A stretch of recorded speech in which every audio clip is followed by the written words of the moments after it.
एक दूसरे के दुख को दूर कैसे किया जाए, और जो दूसरे का दुख दूर करता है उसको संत की उपाधि मिलती है। वो संत है। दूसरे को दुख देता है वो असंत है। नारद जी ने किस तरीके से प्रयत्न किया, सफलता भी मिली और भक्ति के दुख को दूर किया। भक्ति के पुत्र ज्ञान और वैराग्य जो मूर्छित पड़े हुए थे वो जागृत अवस्था में हुए। अब यहाँ थोड़ा सा समझने की बात है, दुख दूर कैसे हुआ ये सोचना है। भक्ति का दुख दूर हुआ भागवत कथा सुनकर। एक सुनना और एक अमल करना, दो बातें होती हैं यहाँ। सुनने के लिए तो आपके यहाँ पहले भी भागवत हो चुकी होंगी और हो रही है। हर गांव में 2-2, 4-4 भागवत खूब होती हैं। क्या उन सभी का उद्धार होता है? क्या उन सभी का दुख दूर होता है? नहीं होता, सभी का नहीं होता। क्यों नहीं होता? बारिश तो हो रही है पर सबके ज्ञान के घड़े उल्टे हैं, इसलिए घड़े में पानी नहीं जा रहा। यही कारण है कि दुख दूर नहीं हो रहा। भागवत सुनना चीज तो अलग है, भागवत पर मनन करना, उस पर चलना चीज अलग है।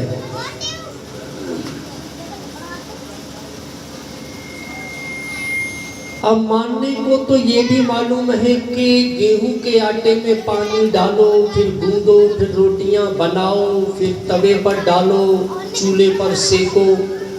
अब इससे पेट थोड़ी भर गया, ये तो जानकारी हो गई। पेट भरना तो तब है ऐसा करके उसे खाओ। इसी प्रकार से भागवत कथा सुनना चीज अलग है और उस पर चलना चीज अलग है। किसी को 1 किलो ज्ञान है तो वो सार्थक नहीं तब तक जब तक उसमें से कुछ इस्तेमाल न करो। 100 ग्राम भी इस्तेमाल कर लिया तो 100 ग्राम ही ज्ञान है, 1 किलो नहीं है। भागवत को सुनना, सुन करके अमल करना। और वैसे आज मुझे बड़ा आश्चर्य सा दिख रहा है, इसी जगह पर अगर यह एक मदारी आ जाता तो शायद इस पंडाल में भीड़ बनती नहीं, इतनी भीड़ हो जाती। या निश्चित रूप से यहाँ कोई एक नौटंकी हो रही होती तो भी भीड़ हो जाती।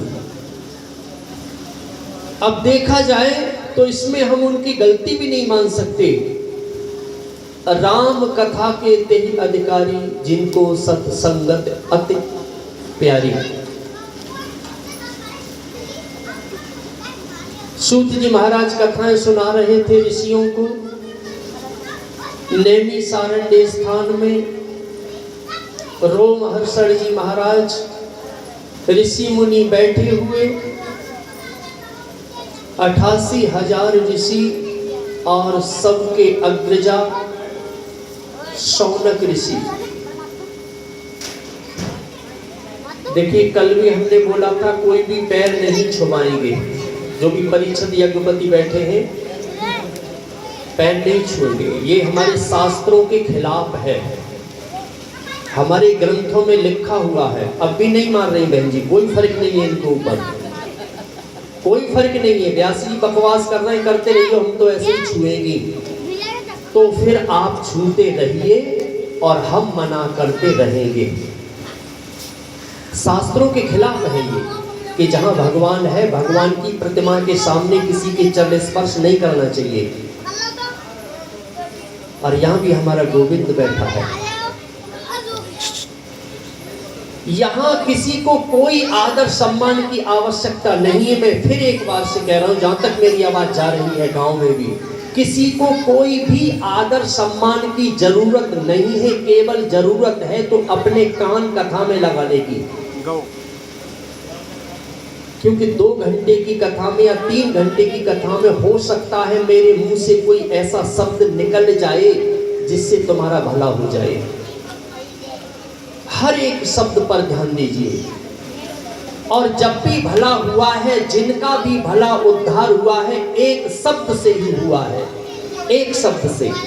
चाहे वो तुलसीदास जी को रत्नमाला ने कहा हो, चाहे वो विद्योत्तमा के सामने कालिदास ने कहा हो, कालिदास का उद्धार हो गया, या अन्य किसी का भी, एक ही शब्द उद्धार करता है, उसे लग जाता है।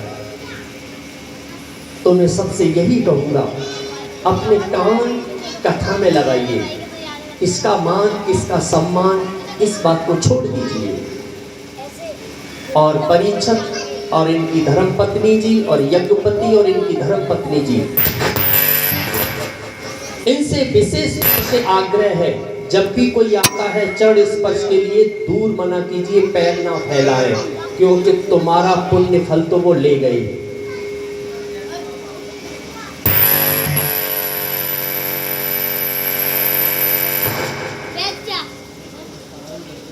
बोलिए बांके बिहारी लाल की जय।